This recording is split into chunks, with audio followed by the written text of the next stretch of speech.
Welcome to this live breaking news, special edition Hannity, Iranian aggression across the globe. Today, the president blamed the escalating tensions in Iran, in part on the outrageous deal that Biden-Obama made with the rogue state, probably the dumbest foreign policy decision in the history of mankind. Take a look.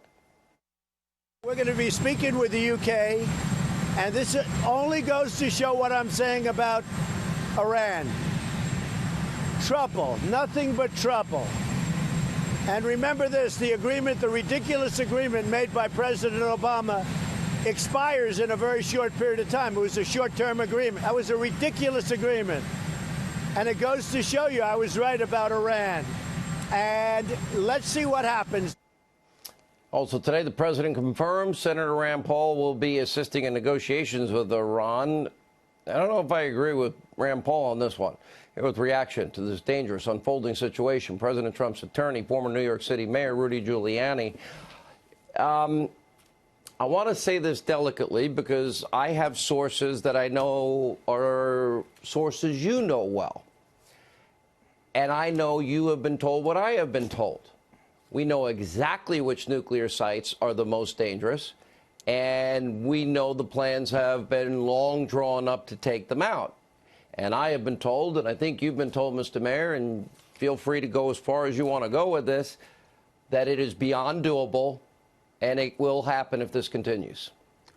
Well, I have the benefit of having been in Albania for 4 days at a conference in which we had 50 nations represented, significant numbers of our military, including several general officers, a four-star general, two four-star generals.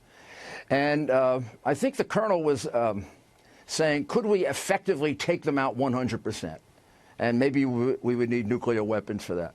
But the point is, we could set them back 5 or 10 years. I'd be happy with that. If we could make it impossible for them to develop nuclear weapons in the next 5 to 10 years, I'm convinced there'll be regime change there. I mean, it could happen this year or next year.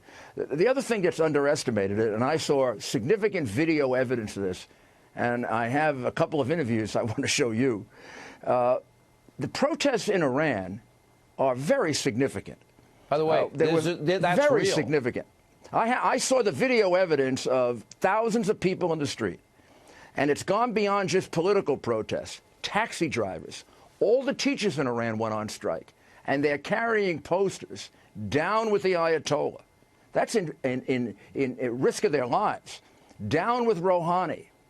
And they're chanting support for Madam Rajavi and the people in the coalition government. And this is fact. You can see it. And you also see signs. I saw several signs of men selling their kidneys for $500 in order to feed their families. So they're in significantly difficult trouble. So if we had to hit them back, and I agree, that should be the last resort, we could do serious damage to all of their nuclear facilities. We take some of them out. We set the others back 5 or 10 years. We also should immediately take out their naval capacity so they stop screwing around with the Straits of Hormuz. The UK should help us with that, or they should resign from NATO. Well, you know Theresa May is weak. The president knows she's weak. We may have the Boris Iranians Johnson. know she's weak. Let's be honest here.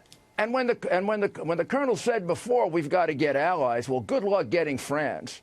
And Germany. I mean, they're doing business with Iran. Now, remember, Iran regime has been in power for 40 years. They have committed hundreds of thousands of crimes against humanity, slaughtering people in the street. I have seen pictures of 120,000 of those people. I have a book at home that has 20,000 of them, all listed and completely authoritative. I also can tell you that in 1988, they killed 30,000 people in 2 months. And since Rouhani has been in office, they've killed almost twice as many people as Ahmadinejad did. So this man is another murderer, a mass murderer. These people commit crimes against humanity, and Europe gives them money. And we gave them over $1 billion. That $1 billion went to kill people. And Obama and Biden should be ashamed of themselves for doing that. You know the president longer than I know the president. I just want your insight. And this is just what I know. He is serious. This is my take. He's not going to put boots on the ground ever. There will not be a protracted war if Donald Trump is president. Also, you know about this emerging coalition, as I do, something that was never possible 5 years ago. Maybe they don't have the weaponry, but the Saudis, the Egyptians, the Jordanians, the Emirates are all with us. So my question to you is, do you agree with me that the president will stand by his campaign promise, no boots on the ground, but if he strikes, it will be over quickly? Do you agree with that?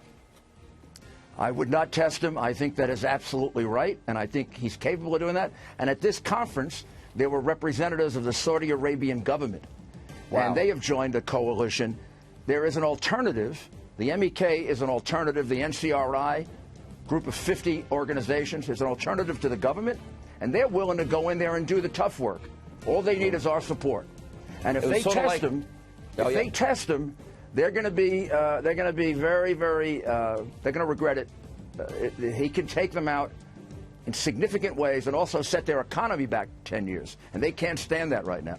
You know, it's funny. My prison guard mother used to always say, Mr. Mayor, you'll rue the day. You know. Well, just like the general right after, just like the admiral rather right after the attack on Pearl Harbor, the Japanese admiral who said we've awakened a sleeping giant, and then you see what happened, right? What happened to Japan? What happened to Japan? And we also know Israel is really good at this. The Israelis took out Iraq in the 80s. The world condemned them, and they took out Syria going under the radar, and nobody even talks about it. I base this on 3 military generals that I spoke to who know this better than I do, and I think better than the colonel does. We are capable of doing such significant damage to them without nuclear weapons that we could set them back, their nuclear capacity and their economy, 10 years. We have many similar friends. I know you know what you're talking about, because I have. I don't know what I'm talking about. The people that I speak to know what they're talking about, and I just had the opportunity to spend 4 days with them and see it firsthand. I know for a fact you're correct. Thank you, Mr. Mayor. Appreciate it. Thank you.